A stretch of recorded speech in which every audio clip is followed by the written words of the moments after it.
everybody! Welcome to this new lesson with Madhav. Hello, Madhav. Hello, Deborah, my friend. Hello, everybody.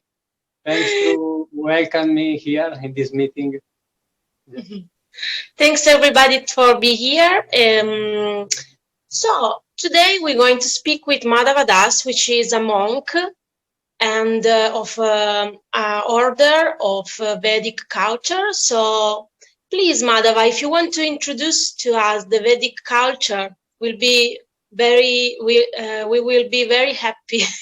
Thank you. Okay, thanks. So first of all, I want to thank you, Deborah, for organizing this meeting because it's very auspicious for all of us in this world where we find ourselves always surrounded by mainly by material option. Very difficult, very rare to find some opportunity that we can actually, what to speak of, practice something spiritual, but even to hear about it, it has become so rare, no?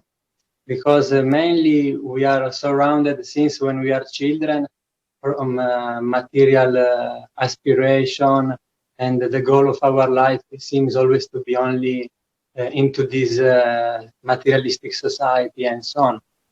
So before, when we can have the opportunity to speak about something eternal, something really beneficial for our soul and for all living entity, then this moment is not only very rare, but is a great opportunity that we should not miss.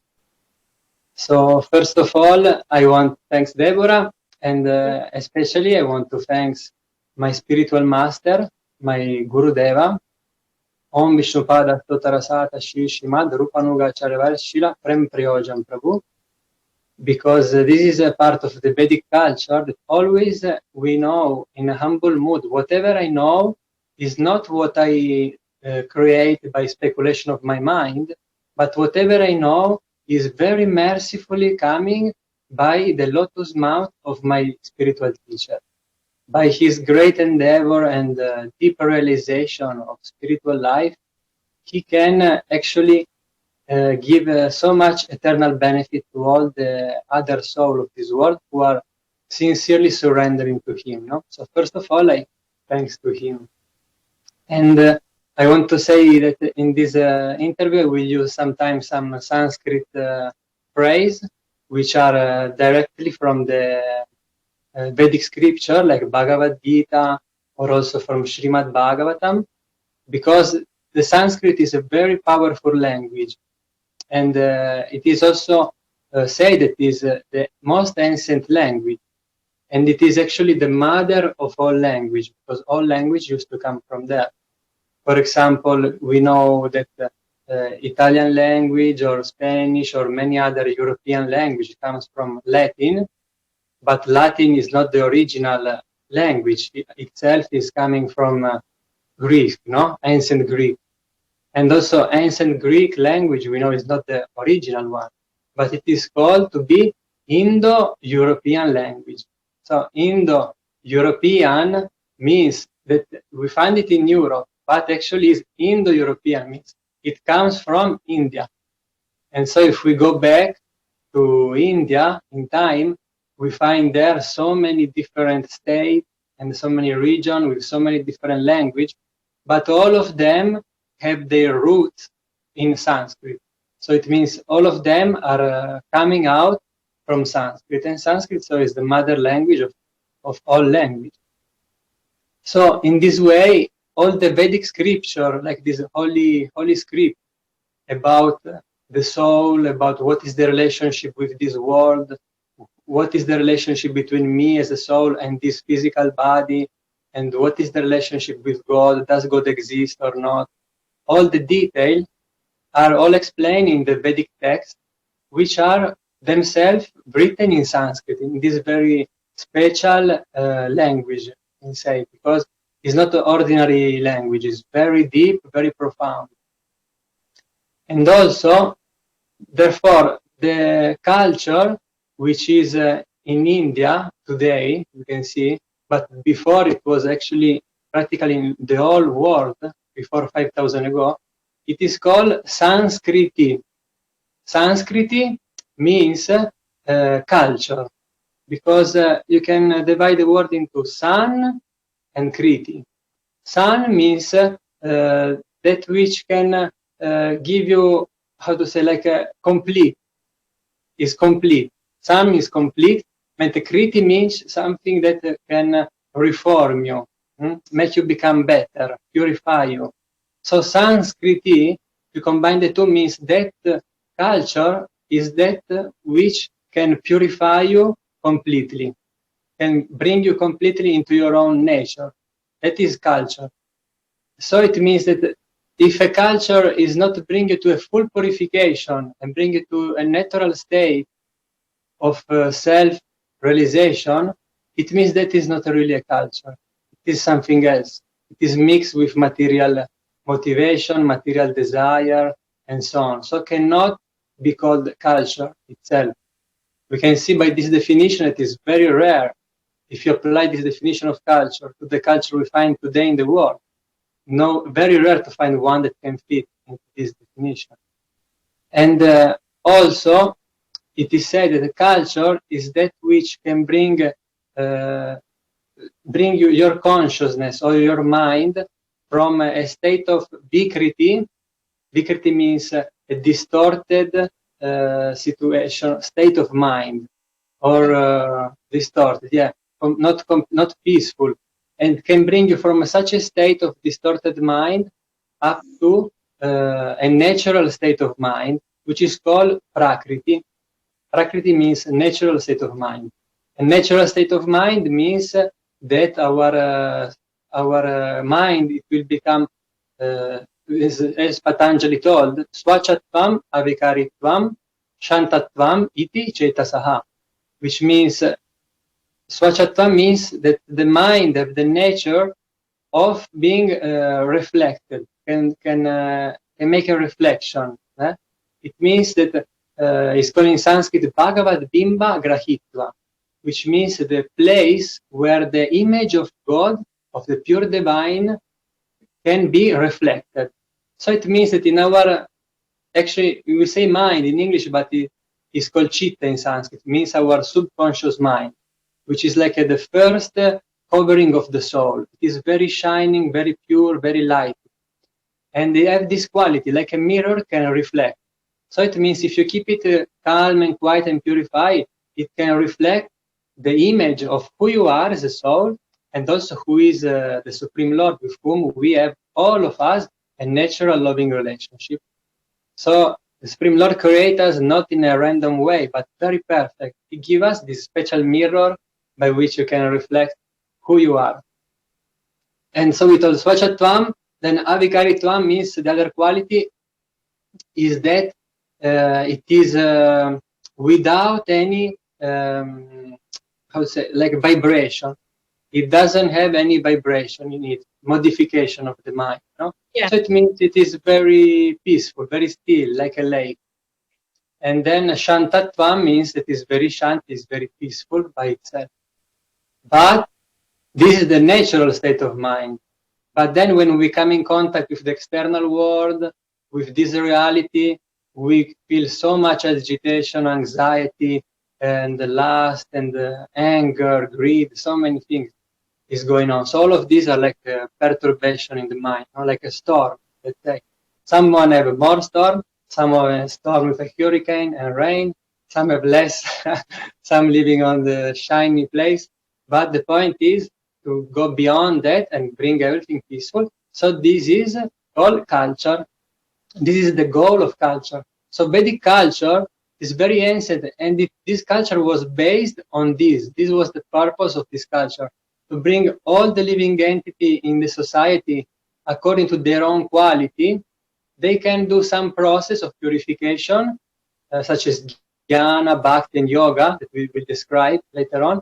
And by this process, they can purify themselves and attain the supreme destination.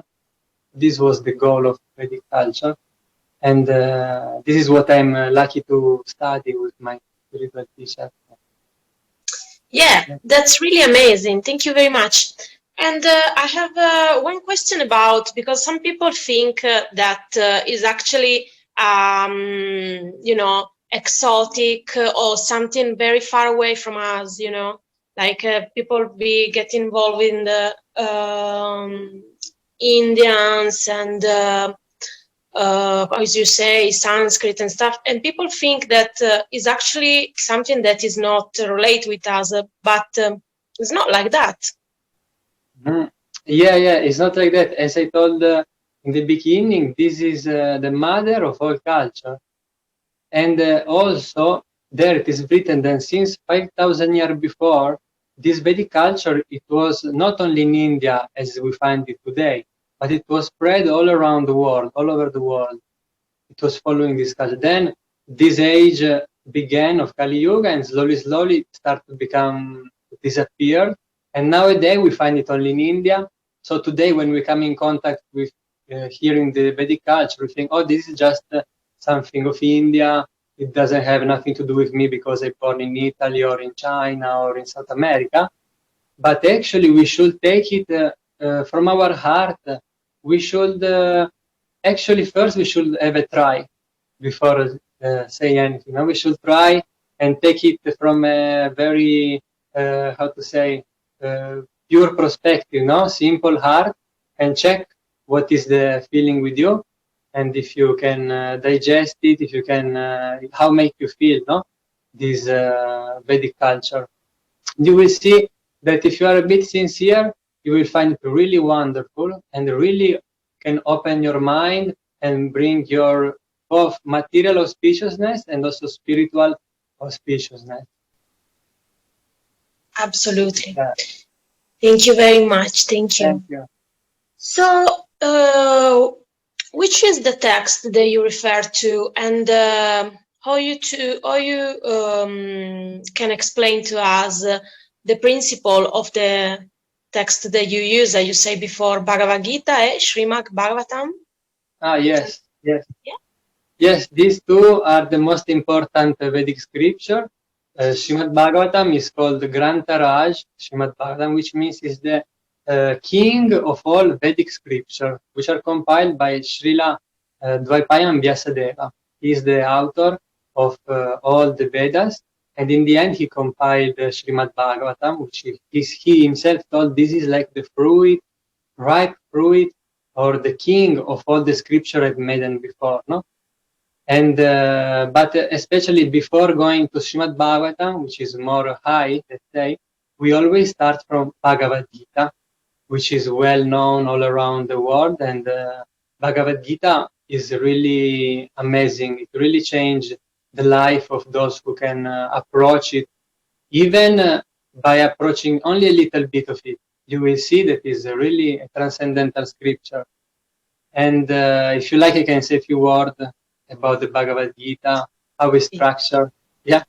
So Bhagavad Gita, you find there are 18 chapters within it, and they are divided in 3 parts. So the first 3 chapters are on Jnana Yoga, then the first 6 chapters on Jnana Yoga, the first 6 chapters on Karma Yoga, the last 6 on Jnana Yoga, and in the middle there is the 6th chapter on Bhakti Yoga. And it is structured like that because it is like a treasure box. When you have a treasure, you always keep it in the middle of the box, and then you close it with the lid and the down part. No? So the Bhagavad Gita, Krishna is making the same way, because Bhakti is really controlling him, his heart. So it is the path of pure love. So he wants to keep this not really open, that everybody can really see it so cheaply and so freely, but is kept very nicely as a treasure in the treasure box.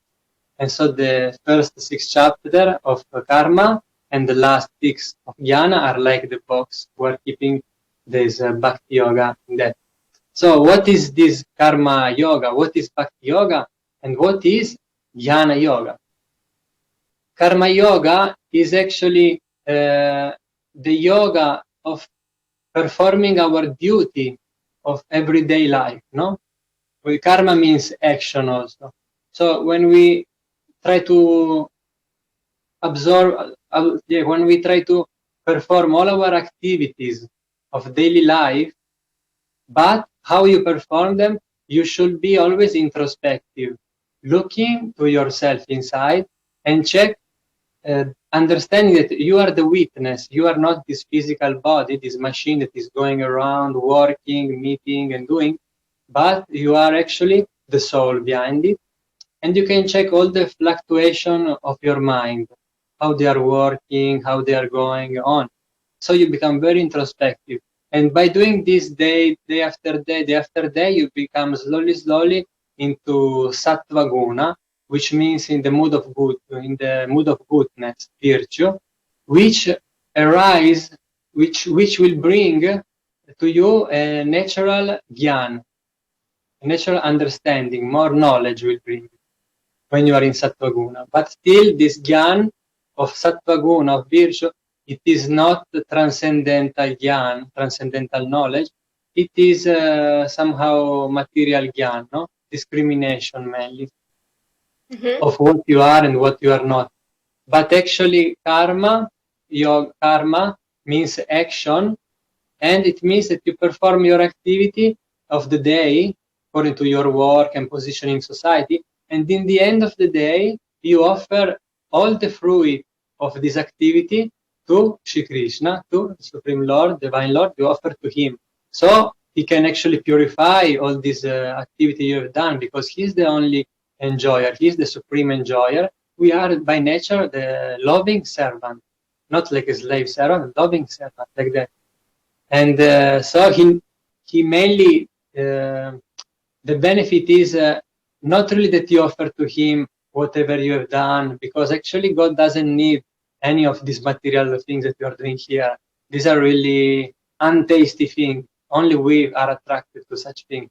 But who is the Supreme Lord in the spiritual world, surrounded by beautiful companions, full of love, made of transcendental ecstatic emotion? Then he need only love. So he only check how is the mood in your heart while you are offering this thing, this material thing, to him.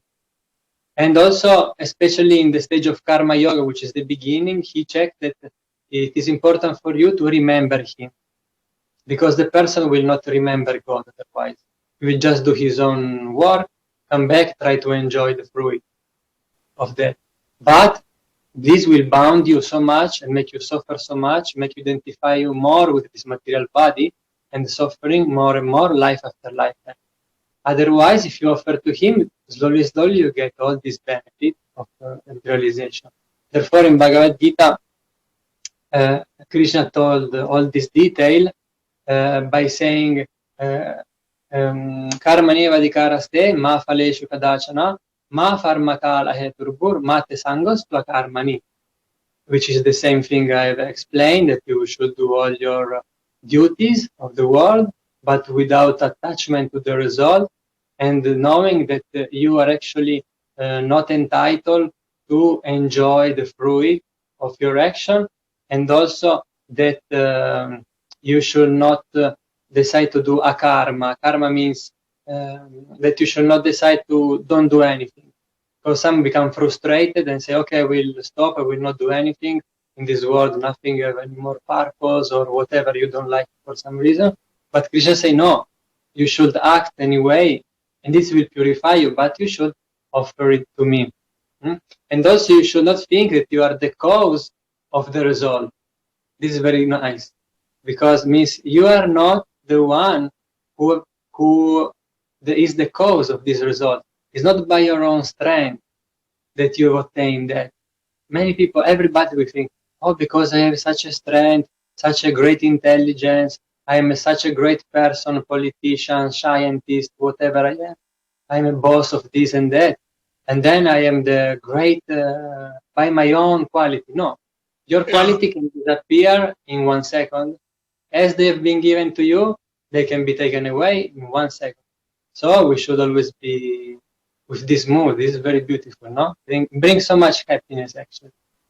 So this is mainly the point, and this will bring you out of duality of this world. Means to think that duality means is called dvandva, means that we see that there is a Swatantra Vastu, is called in Sanskrit, means to see that around us there are so many objects and so many persons around us, and each one of these persons is something individual, independent, and separate from God. But actually, this is the vision of duality, of Maya, of illusion. But those who have become sane, enlightened in the path of devotion, they can see that actually only God exists everywhere, also in this material world. And everything is going on by his own energy, no? He's managing everything. So by this way, everything is perfect, and there is no reason to lament for anything. This is a nice message of Bhagavad Gita. Everything is perfect. There is no reason to lament for anything. But if you don't lament, then automatically you're happy. Otherwise, your mind become entangled in a hurricane of lamentation, one after the other, no? And then searching for this feeling of lamentation. Yeah, of course. Especially now with this moment of what's going on in the world, some people think that the reason behind this, they not see the bigger picture. We are actually not the doer, so it's not us to have to judge what's going on. So yeah, I understand what you mean. Yeah. And everything is coming as a reaction of our karma. So whatever we have done in the past, we get it today. So if we understand this, whether I'm in a happy situation or whether I'm in a very distressful situation, full of pain and so on, this is actually the reaction of my own activity. So there is no one else to blame. This is important. Yeah, but I think that this is a very good point. That once the person surrenders to Krishna, actually all karma is gone. Or not all karma is gone, but slowly. Can you explain this, please? Yeah, this is going to be destroyed according to our surrender to him and sincerity. It means because Krishna told Ye mamam prapadyante tam sateva bhajami aham. Means according to how you surrender to me, then I reciprocate with you, no? So it means actually according to how we surrender to Krishna, means how we surrender first to our spiritual master, because he's in contact with Krishna. Then by our own self, we cannot see Krishna, we cannot see God. We don't know where he is, we don't know how he looked like, we don't know what he liked, and how can we serve him, such a person, no? It will be a speculation of imagining how God can be, or how can I contact with him. But through his beloved servant as the Guru, then we can be really in contact with him. And then, according to how much we are surrendered to the Guru, automatically our karma slowly will be gradual destroyed. It is given the example in the Vedas. It is like if you take 1,000 petals of a flower and you put them all together like this, no? You have 1,000 petals, no? Here, or 100, and then you take a needle and you at once you make a hole through all of them like this. So one can say at once he pierced them all, but actually if you look it carefully, one by one. But it means that it is gone so fast that your karma will burn that you mainly will not notice it. But still it will burn slowly according to our surrender, like that. Yeah. So yeah, no, go for it. I was saying that this is the section of Karma Yoga, then is coming Jnana Yoga. Yeah. But if you have one more question, Deborah, for Karma Yoga, you can ask. Yeah, it's just very, simple question that coming from what I heard from Srila Prabhupada, that he say that if our heart is so sincere, is just want if we hear the name of Krishna just one time, can we surrender to him like this? That's true? Yes. Yeah, that's true. Yes, of course. And because it's our nature to be surrender and serve him, no? Yeah, So, of course. especially in this, his name is not different from him. This we will explain also later about the power of this mantra, what is it. Okay, so we have three more points about reincarnation, ahimsa, and freedom. Yeah. It's only to complete the Jnana Yoga. Okay. Yeah, no problem. Then this was the Karma Yoga. Then there is the Jnana Yoga, which is also the lead of the treasure box. And Jnana Yoga means actually the path of philosophical discrimination, no? Which is coming usually from Sattva-guna. And in this path, we do like the person who is in the path do like an analytical discrimination of matter and spirit, that we are not the matter, but we are the spirit.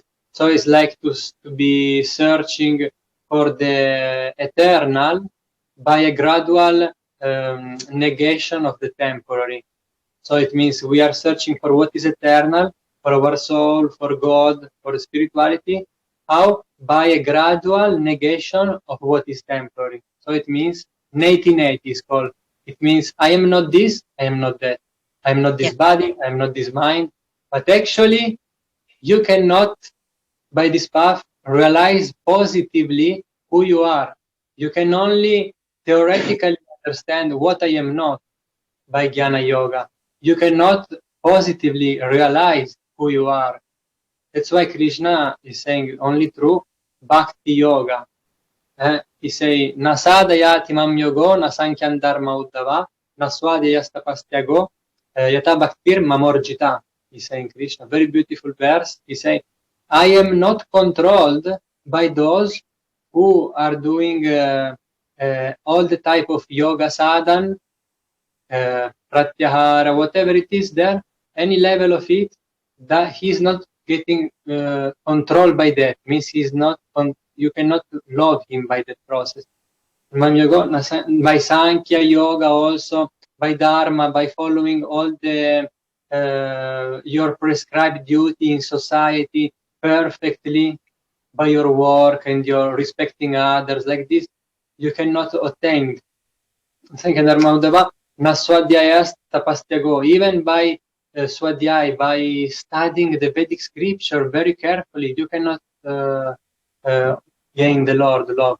Also by tapas, by doing such hard austerity, like many rishis, sages in the cave of the Himalaya, cold and half naked, and whatever austerity they are doing, fasting and so on, no? And also not by making any special vow of this and that. You cannot catch me, Krishna say. Only I am very easily attained and fully controlled by those who, yata bhaktir mamorjita, by those who are doing actually bhakti yoga, devotion.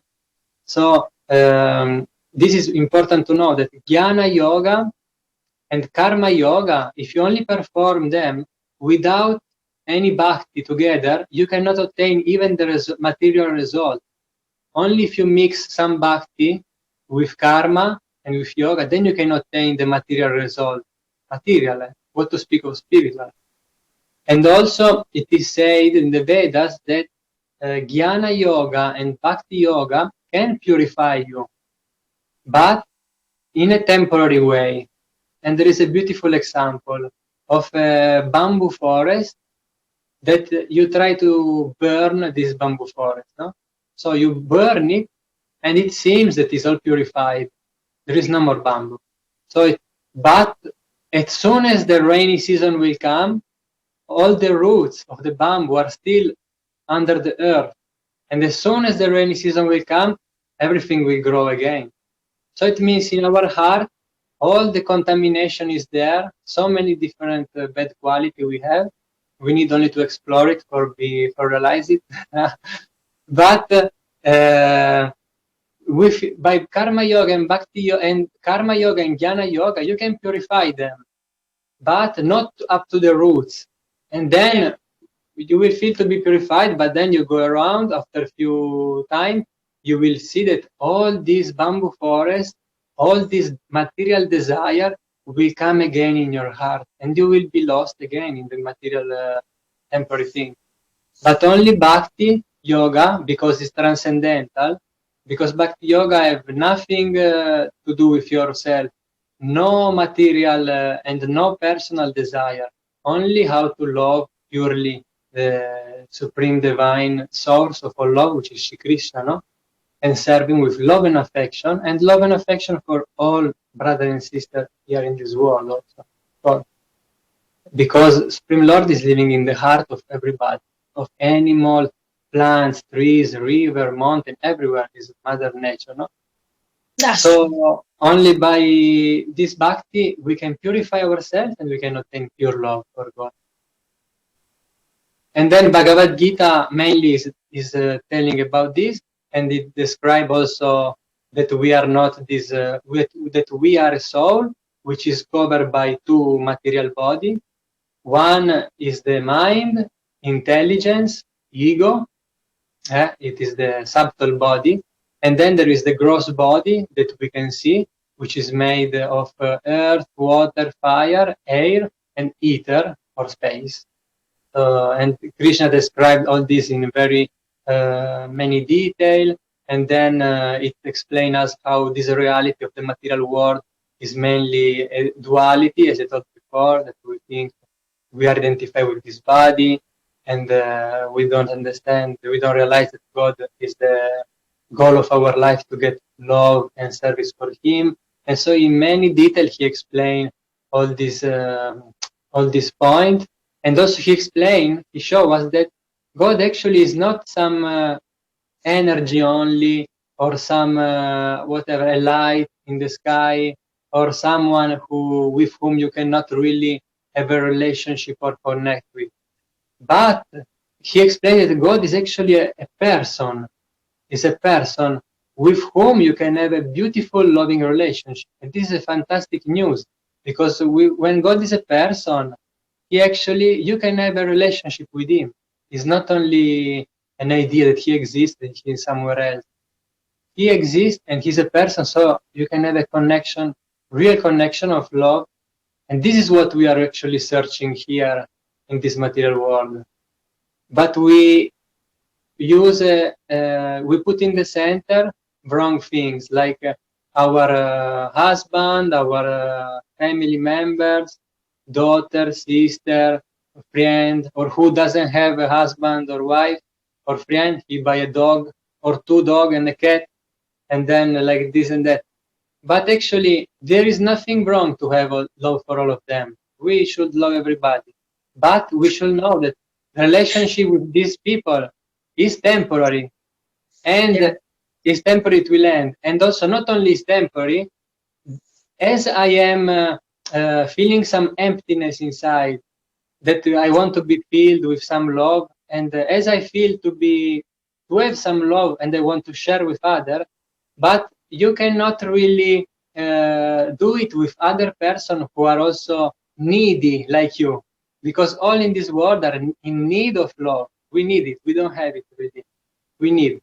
So only if you concentrate with the source of this love, then you can actually be filled by a transcendental, real, pure love, not material love with self-motivation. It is like, example, if one blind man, he cannot see, no? He doesn't have vision.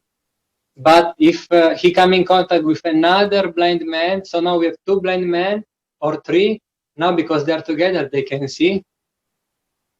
No, they still cannot see. Or if one man is very poor, but then he meet another one man who is also very poor, then if they come together, they will not get any rich.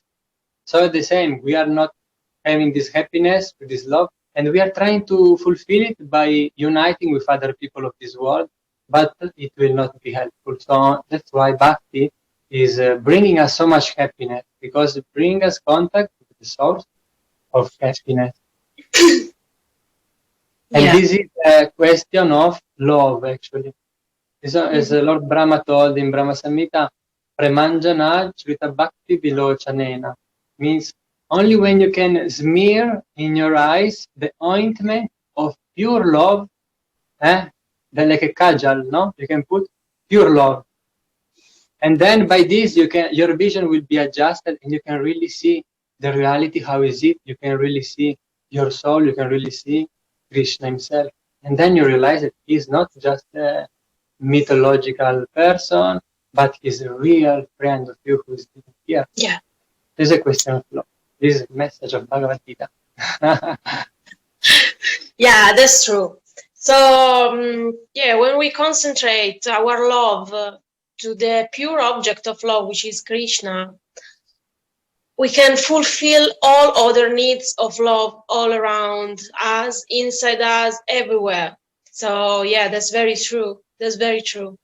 I actually feel personally this matter that when you really get in touch with your heart and the Krishna inside your heart, everything unfolds naturally and blissful, and is proper as once Srila Prabhupada say that when you water the roof, what's it called? I don't remember. Roots. When you water the roots of the plant, all the plant is nourished. So yeah, that's I really feel this, and it's really true.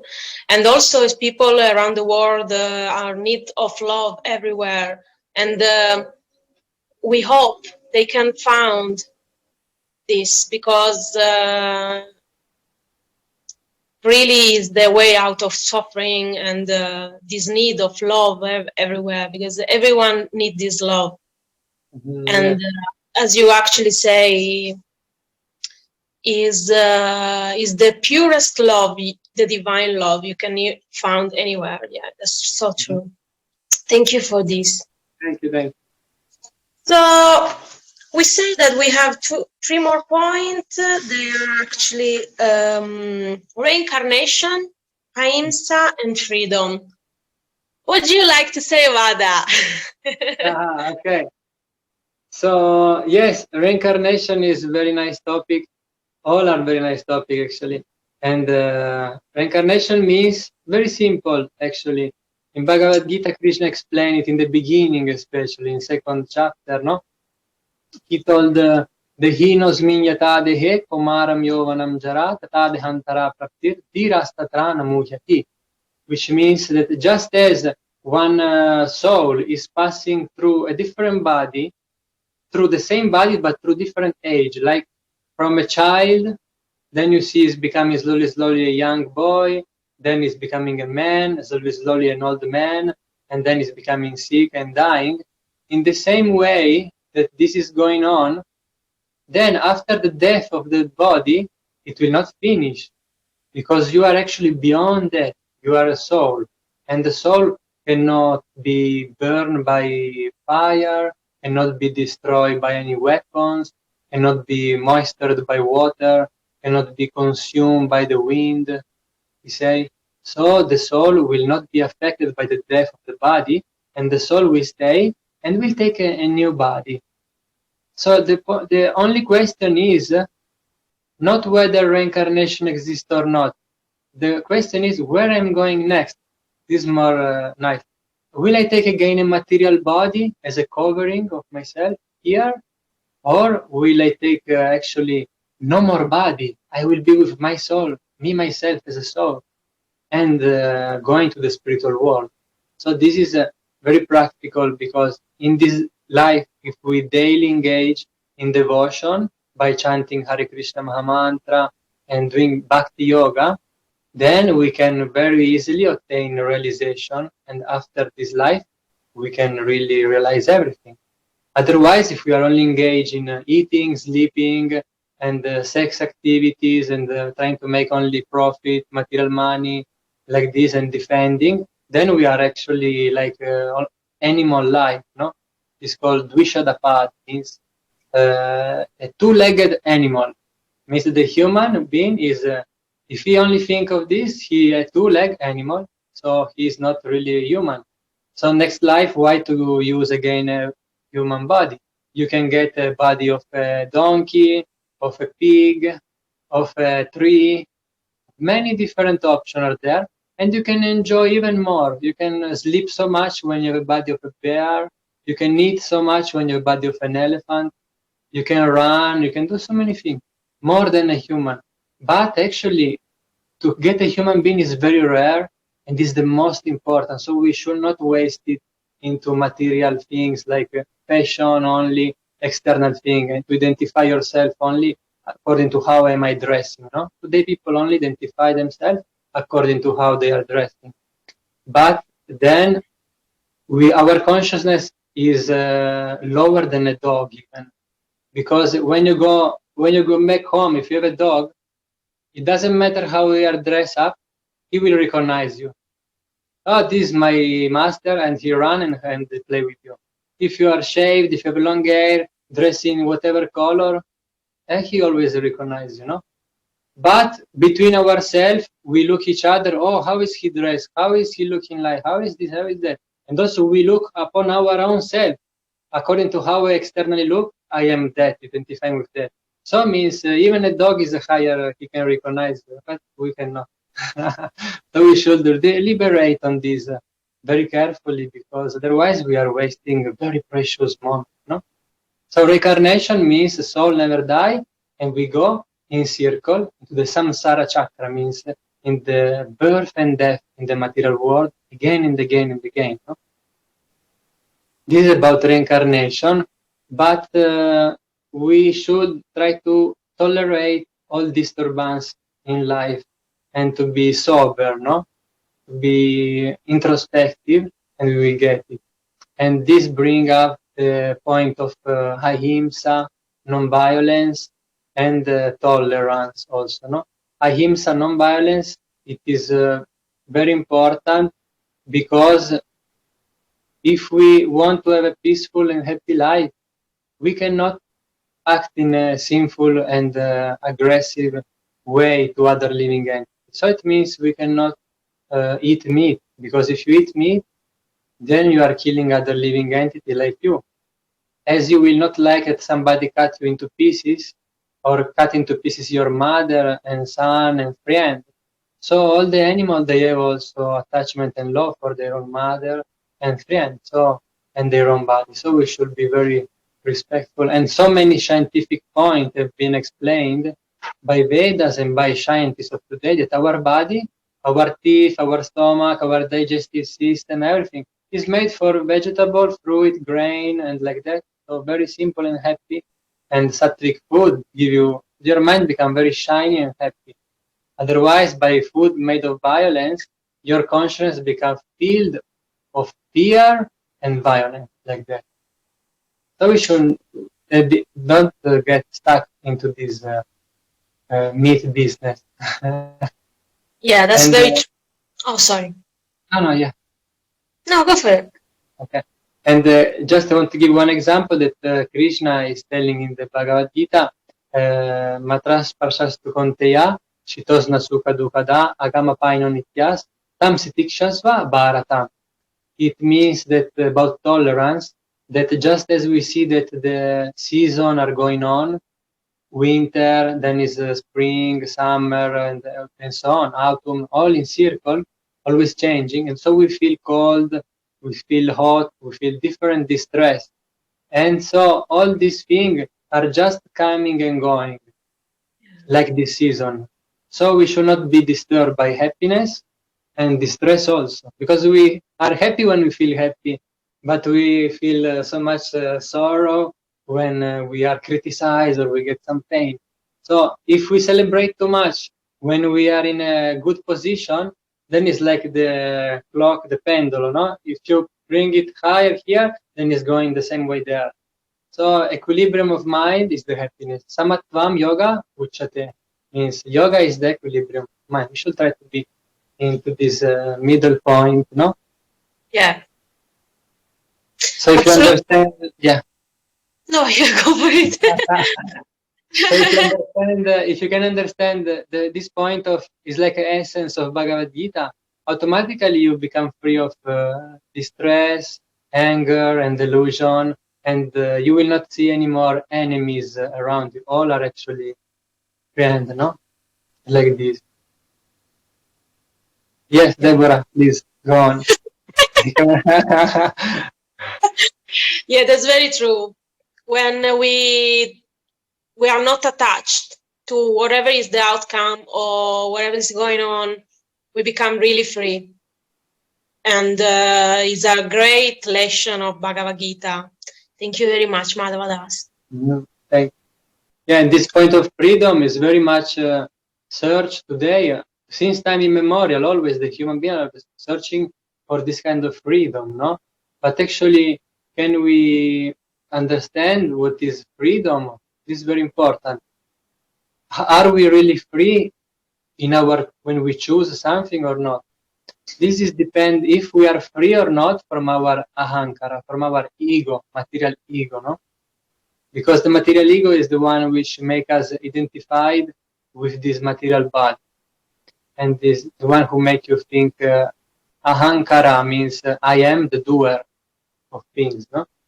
And especially we need to know that if we act under the guidance of this material ego, then any action we do, any decision we make, it is not freedom, because they are coming, you know, from where? From our subconscious mind, it's called chitta. There is like, let's say, a container full of desire, which we bring since time immemorial. Life after lifetime, we collect impression of desire. And these are one by one coming to our conscious mind as idea, as desire. So we think, oh, I have the idea today, I want to go to buy this one, I want to eat ice cream, whatever it is, no? And we think, if I will fulfill this desire, because I am free, I can obtain it, no? But no, even if you will fulfill it, then this is just satisfying one material need that is coming to you. So you are just like, how to say, dependent, or not to say like a slave of this material impression. So real freedom means that you have completely purified your subconscious mind. So no more material impression will force you to move here and there, like a monkey, I don't know, like what? Running here and there to satisfy this desire. Oh, I need to work so much, I need to do so many this, so many that, because I need to this and that, this and that. And this is freedom? No. Freedom is when you have purified completely your consciousness, and then spiritual desire will be there. Spiritual ahankara will be there. Spiritual ego will be there. And this is given by the pure devotee, the pure sage, pure sadhu, means by your guru. He's purifying you completely, and he's putting inside, he don't keep you empty, but he is keeping you full of spiritual desire. Means, oh, I want to serve Krishna, I want to chant, I want to stay with the devotee, organize festival, decorate the place, because bhakti means engage all your senses in the service of the master of the senses, Rishikesh, Krishna. No? So decorating things, cleaning up, cooking, painting, playing music, whatever it is your art that you can do, this is to be used in the service of Krishna. This is very natural and gives so much happiness. And this is bhakti. This is devotion. And then when you do that, you're out of the ego, and then you are really free. This is real freedom. Yeah, that's true, because what is called material pleasure, let's say, called like this, is just peripheral. I mean, it's just on, you know, it's not something is in the center of yourself. It's something that is in the peripheral area. So obviously, going from one pleasure to another, or thinking that this is going to give you some happiness, is really wrong, because if we pass from one thing to another, And then we keep going. This is not happiness at all. This is not freedom at all. Thank you very much. Thank you. So we come into the next question, which is about, you spoke about before, this era is called Kali Yuga. Can you please clarify what it is? Thank you very much. Yes. So this age is called Kali Yuga. There are actually 4 ages. Just like 1 year is made of so many months, and then so many years go around in a circle. In the same way, in 1 year there are many 4 seasons, no? Into 1 year. In the same way, there are 4 very big seasons, let's say, very big ages, which are the first called Satya Yuga. Then there is Treta Yuga, Dwapara Yuga, and Kali Yuga is the one where we are now. So it's a very big subject. We will not go into detail today, maybe another time. But in few words, it is going from the first one that is very pure, which is Satya Yuga, and slowly some contamination is going on there. And therefore, the spiritual practice, it is which can bring perfection in each of these age, it is different. And Krishna comes as an avatar, as an incarnation in each of these age to show what is the spiritual process. So in the first age of Satya Yuga, it was a silent meditation because people live so long, the ambient, the atmosphere is so pure, everybody respect and love each other and so on. So you can silently meditate for many, many years. Life was very, very long, so they can go into realization of itself. Then the next stage already this was not possible, because some contamination is there, second age. So the people will not already realize the self through silent meditation, so they have to take shelter of yagya, means of fire sacrifice. Means that they come together with some brahmana, with some priest, who chant some Vedic mantra, sound vibration, and offer into the fire obeisances, no, of ghee and so on, and many things, and is offering this to the devata, to the different demigods or to the Lord and so on. And then by this, these different deities and the Lord himself will manifest. And anyway, everybody who participate in that get purified and can get realization. Then in the third age, this already was not able anymore. So the process of the third age, it is deity worship, means the worship of the deities, of the vigraha, the form of the Lord in a temple, no? And this is not just some material object when we see a photo or a wood carving of the Lord or a deity, the form of the Lord made by stones and like this. Because the saint, they say, if you think this is material and this is made of stone, it's because your heart is made of stone, actually. Why? Yes, because the Lord is He's omnipotent, He's present in every place at the same time, He is fully complete. So if He cannot be present into something in this world, it means He's missing something. He's even inferior to a stone, because a stone can be here and He no, He can go. But more deep than that, the point is that He is very merciful, and He knows that the soul in this world who are conditioned, very limited consciousness, they cannot approach to Him, they cannot relate to Him unless He appears in front of them. So the first way of appearance is the Guru, of course, but also the deity form. So you can offer your devotion there, and He can accept it if you do with love, because He is present also in your heart.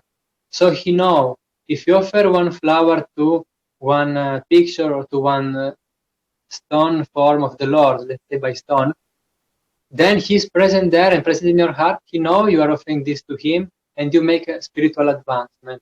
You can make garland to Him, you can make dresses, you can offer incense, you can bring some food preparation offer to Him. So it's a question of how much your consciousness is open and large, or how much your consciousness is closed. No? And then we should not project our closed mind into the Lord, because I am limited here, I cannot be inside one stone. So the Lord also, he is very limited, he cannot be inside one stone. This is not the idea. So, and then in the fourth age, where we are now, Kali Yuga, is considered, by some, is considered like the worst age, because there is so much darkness and contamination, and it's full of cheating and quarreling, and there is no spirituality. Everybody is very demoniac, like materialistic, like this. But actually, the saint and the previous age, from the previous age, they've told that this age of Kali, it is the best. Why is the best? Because the word Kali actually means Kali. Kam means Krishna. Krishna. Li means Lati Dadati in Sanskrit, which means he who gives. So Kali means that age which is giving to you Krishna. Kali. So it means that in this age, although there are many faults, many sins, and so on, but you can get pure love through devotion to the Supreme Lord Shri Krishna. And this, in the previous age, people will not get it because they was so proud of their own good qualities, no? Oh, I'm so smart, I can meditate, I can do so many things here and there, and so many different meditation I can do, so many austerities, I cannot eat. So they will not be attracted by a simple devotion, by just moving the tongue and lips and saying Hare Krishna, Hare Krishna. They will not be attracted. Think, oh, this is very simple. No, but they don't know tattva, they don't know the reality. How is it? No? So this age is very powerful, and it is confirmed in the Vedas. It is said, Kaler doshani de rajam hasti eko mahanguna kirtanad eva krishnasya mukta sangha param vrajet, which means this age of Kali is like an ocean of fault, of bad quality. But still, one very good quality is there. Kirtanad eva krishnasya. If you do kirtan of the name of Krishna, if you do chanting, repeating his name, Hare Krishna, Krishna Krishna, Hare Hare, Hare Rama, Rama Rama, Hare Hare, then what happened? Kirtana Deva Krishnasya Mukta Sangha Param Vrajet, means all you and all the associates, all the people who are doing this practice, they will be mukta, will be liberated from this suffering state of this world, and param vrajet, they will go to the supreme destination, to the spiritual world, where it is actually really our home. That's why we don't feel happy and comfortable here, is only because this is not our place. This is, understand? I'm not feeling satisfied because my soul is made of Satchitananda, it's not material. Means made of eternality, eternal, never die. But we are dying here, and then full of consciousness, full of knowledge and consciousness. But here we are feeling ourselves very reduced by mind and the conceptualization and duality.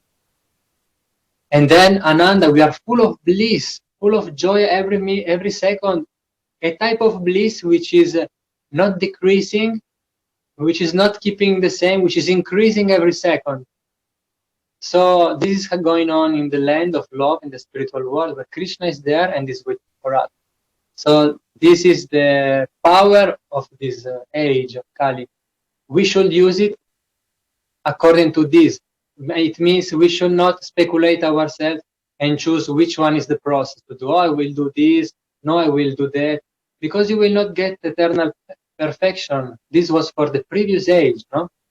But with the scripture, so many places it says, Harer Nama, Eva Kevalam, Kalonasti Eva, Gatiranyata. Means in this age of Kali, there is no other way, there is no other way, there is no other way, 3 times it said, other than chanting the name of Krishna.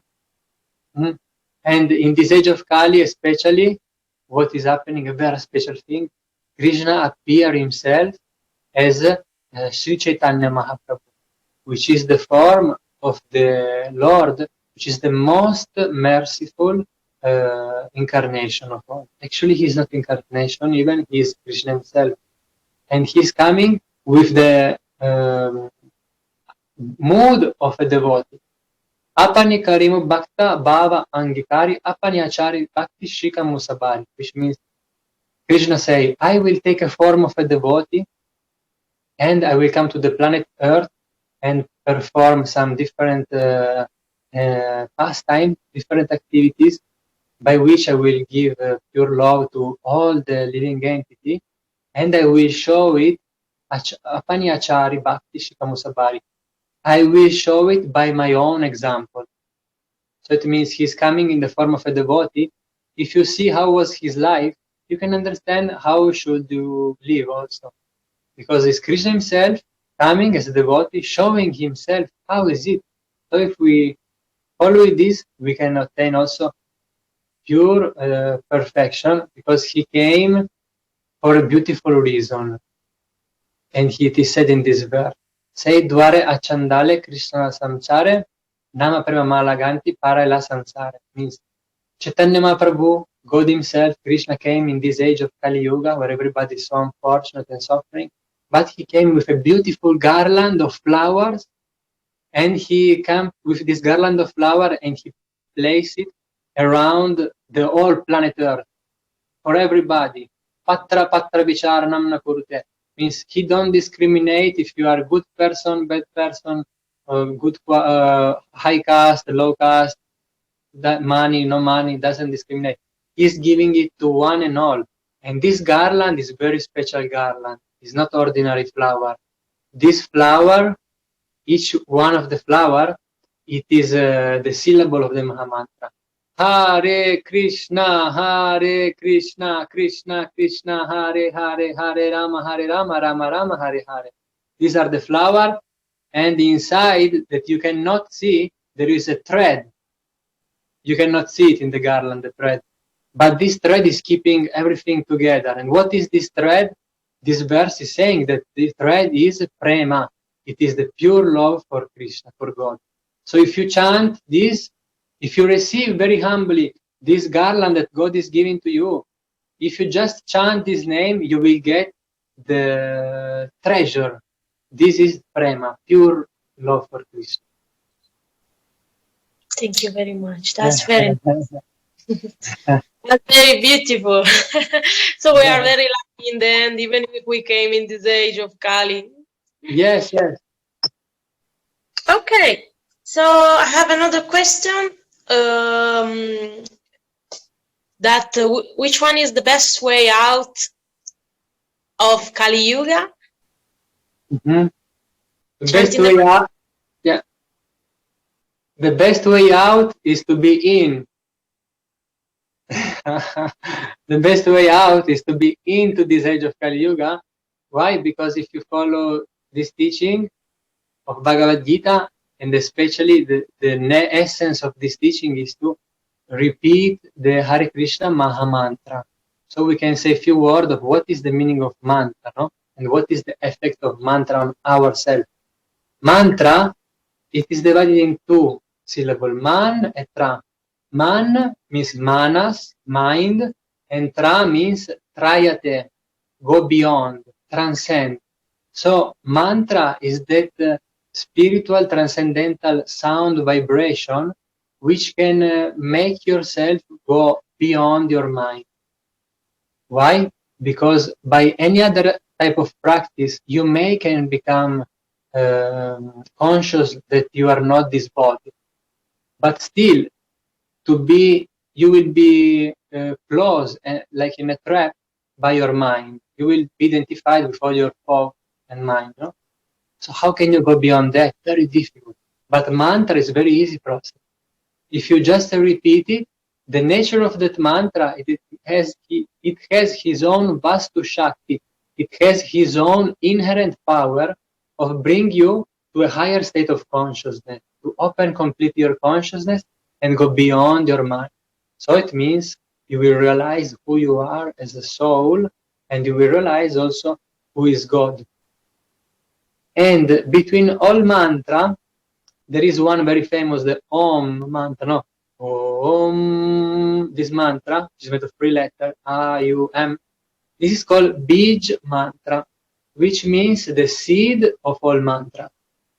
So you know that in a seed, all the 3 is included there. It is included.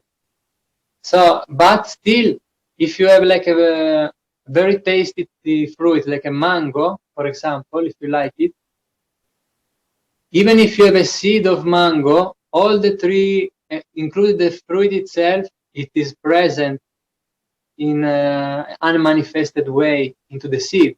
But still, if you taste the seed, it doesn't taste so good like a ripe mango.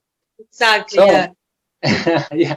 So this seed sound vibration of Om actually manifests as a tree, and this is all the Vedic scripture. First, it manifests as Gayatri mantra, then all the other mantras which compile all the Vedic scripture, and then the branches and the full tree. But still, the very intelligent person, he will approach the Vedic tree. How? Not by taking he himself what he wants. He can do it, but he will not get the real topmost benefit. Because the topmost benefit will be to humbly ask the tree of the Vedas, what is the gift you want to give? And then the Veda, the tree of the Veda, which are all the Vedic scripture, will reveal to you that what I want to give you is this very ripe mango, this very ripe fruit. And this ripe fruit, it is said that it is a Maha mantra, which is the great, Maha means great, of all the other mantra. It means that it contains all the beautiful benefit that the other mantras can give you, but it has some special benefit that other mantras cannot give you. And this mantra is Hare Krishna, Krishna Krishna, Hare Hare, Hare Rama, Rama Rama, Hare Hare, which are names of the Supreme Lord, which connected with you. You can connect to Him and exchange this connection of love with Him by chanting His name. And the special gift that other mantra cannot give you is that actually it can reveal to you who you are as a soul, and it can reveal to you what is the form and what is the quality and what are the activities of the Supreme Lord, where He is living, what does He like, what are all these beautiful details. So this we can get by easily repeating this mantra. And the only secret that Chaitanya Mahaprabhu gives, he say, you should chant this mantra, but how?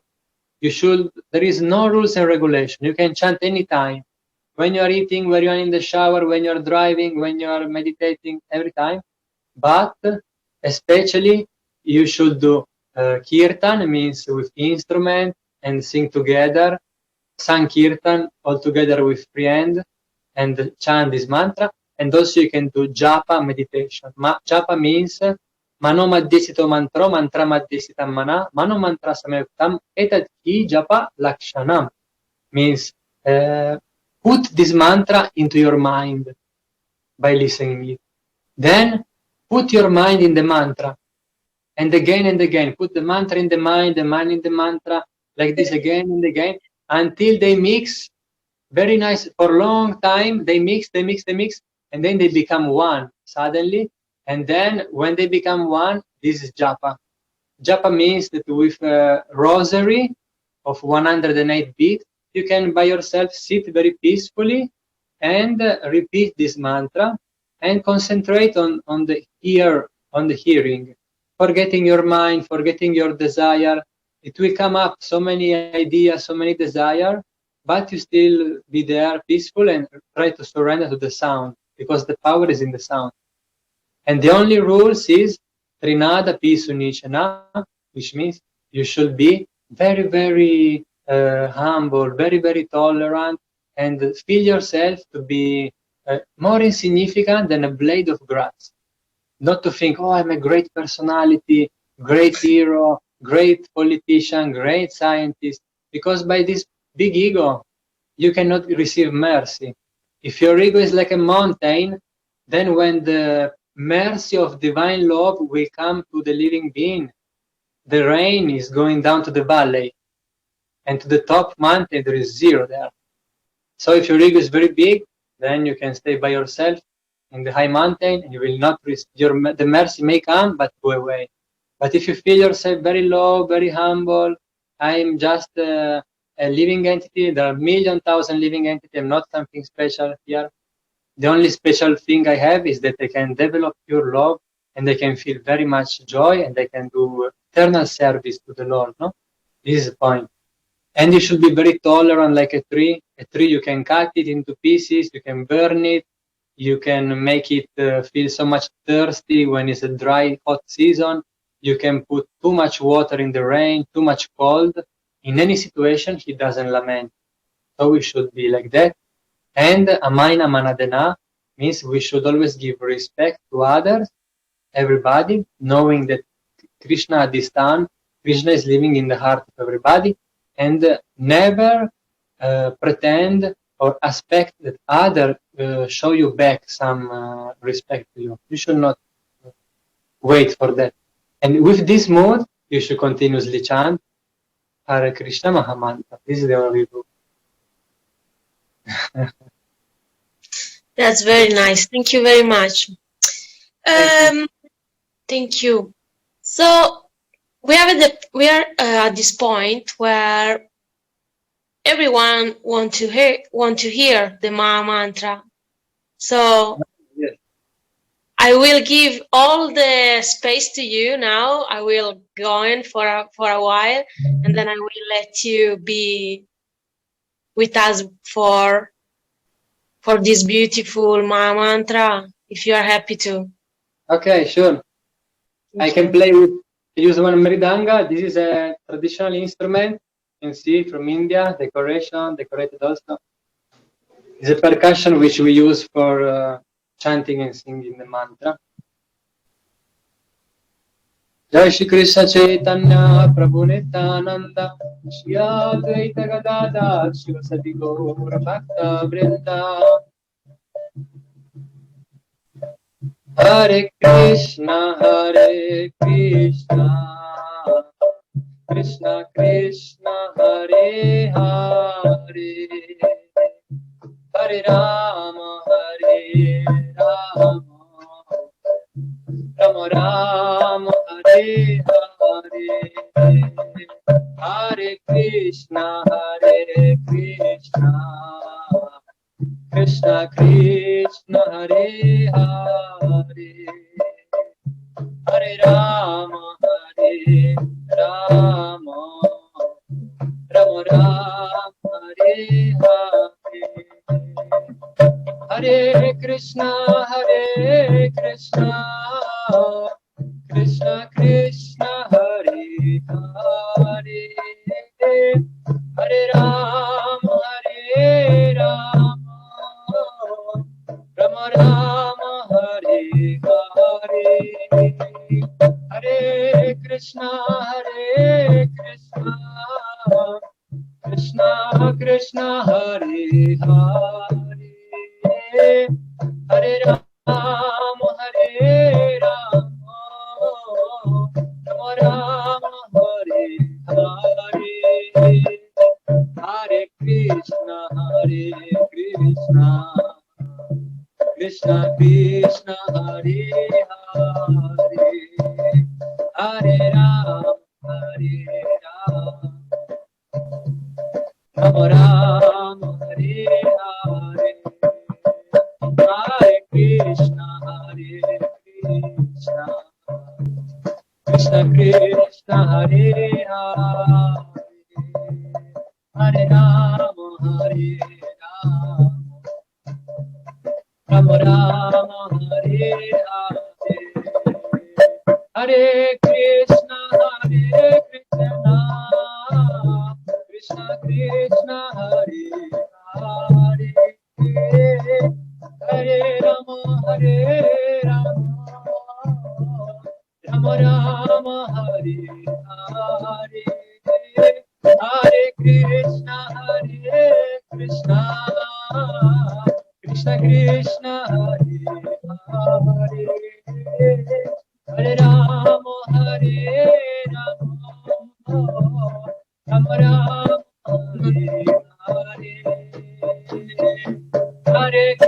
Hare Krishna, Krishna Krishna, Hare Hare, Hare Ram, Ram Ram, Hare Hare, Hare Krishna, Krishna Krishna, Hare Hare, Hare Ram, Ram Ram, Hare Hare.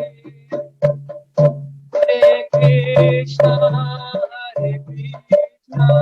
Krishna Krishna, Hare Hare, Hare Rama, Rama Rama, Hare Hare, Hare Krishna, Krishna Krishna, Hare Hare, Hare Rama, Rama Rama, Hare Hare. Nitai Gora Hari Bol, Hari Bol, Hari Bol, Nitai Gora Hari Bol, Nitai Gora Hari Bol, Hari Bol, Hari Bol, Nitai Gora Hari Bol. Jai Shri Gurudev ki Jai, Guru Parampara ki Jai, Gaur Pramanande, Hari Hari Bol. Hari Bol. Thank you.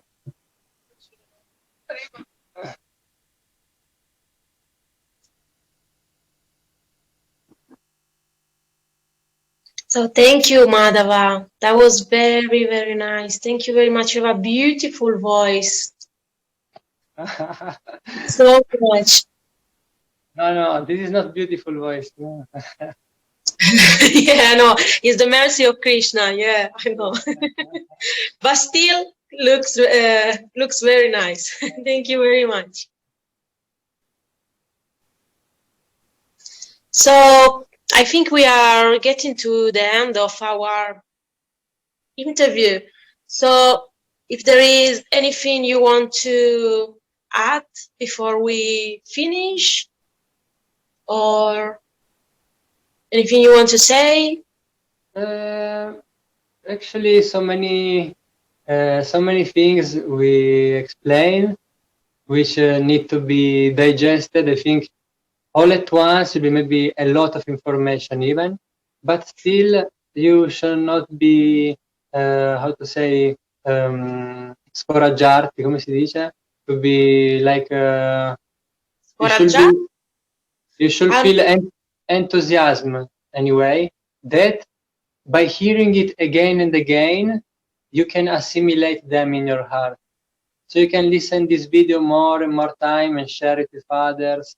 And more you listen it again and again, all this philosophy, and by reading the books and chanting especially, you can assimilate it. More you chant, more you become purified, more you can understand it actually, and more can manifest also. Absolutely. I will say you shouldn't give up, even if you don't understand now, but keep going, and and you will receive the garland of pure love. This one day will fall on all of us, no? Yes, if you are humble and searching for your heart, from your heart, then Krishna is living in the heart. He will manifest.